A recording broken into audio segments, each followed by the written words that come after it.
आज के टाइम पे आप किसी इंसान को अगर शर या फितने से रोकना चाहें, मिसाल के तौर पे कहीं बर्थडे सेलिब्रेट हो रहा हो, आप उसे रोकना चाहें कि भाई ये तो इस्लाम में हराम है, ये मत कीजिए, तो वो उल्टा आपके ऊपर चढ़ जाएंगे। अगर आप किसी शादी ब्याह की हराम रसूमात को रोकना चाहें कि भाई ये मत कीजिए, ये तो गलत है, तो वो उल्टा आपके ऊपर चढ़ जाएंगे। तो ऐसे दौर में अगर आप ईमान की तरफ लोगों को बुला रहे हैं, अनिल बिन मारूफ और नहीं अनिल मुनकर कर रहे हैं, और लोग आपको जलील करने की कोशिश कर रहे हैं, तो ये सूरह आल इमरान की आयत नंबर 21 और 22 की तफसीर आपके लिए है।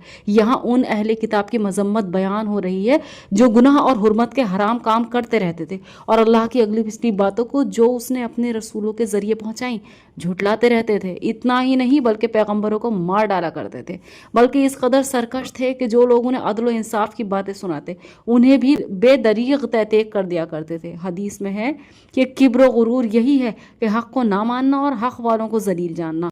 मुस्नद इब्ने अबी हातिम में है हज़रत अबू उबैदा बिन जराह रज़ी अल्लाह अन्हु ने रसूलुल्लाह सल्लल्लाहु अलैहि वसल्लम से पूछा कि सबसे ज़्यादा सख्त अज़ाब किसे होगा। आपने फरमाया उसे जो किसी नबी को मार डाले या किसी ऐसे शख्स को जो भलाई का बताने वाला और बुराई से बचाने वाला हो। फिर हुजूर सल्लल्लाहु अलैहि वसल्लम ने इस आयत की तिलावत फरमाई और फरमाया, ए अबू उबैदा, बनु इसराइल ने 43 नबियों को दिन के अव्वल हिस्से में एक ही साथ में कत्ल किया। फिर 170 बनु इसराइल के वो ईमानदार जो उन्हें इससे रोकने के लिए खड़े हुए थे और उन्हें भलाई का हुक्म दे रहे थे और बुराई से रोक रहे थे, उन सबको उसी दिन के आखिरी हिस्से में मार डाला।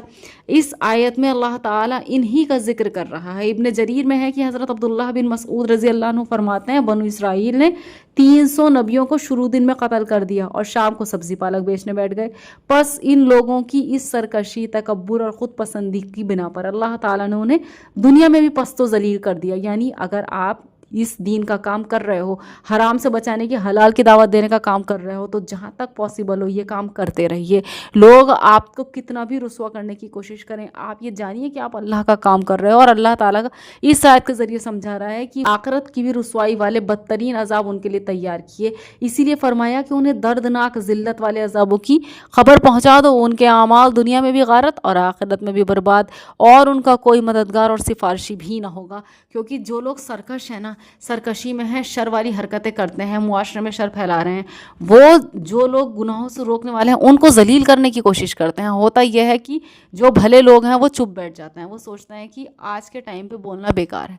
लेकिन जहाँ तक पॉसिबल हो सके आप अपनी कोशिशें मत छोड़िए, अपनी हुदूद में रहते हुए सेफ्टी के साथ जो हो सके वो कीजिए। खुद को अमल करने के साथ साथ दूसरे के अमल पर जो तंबी आप कर सकें अपनी लिमिट में रहकर वो कीजिए, जिससे आपको भी कोई नुकसान ना हो और आप अल्लाह के सामने भी सुरखरू हो सकें कि अल्लाह ताला जब तेरे दीन को लूटा जा रहा था, खुद मुसलमान अपने दीन को बदनाम कर रहे थे, तो मैंने अपनी भरसक कोशिश की जो मैं कर सकता था।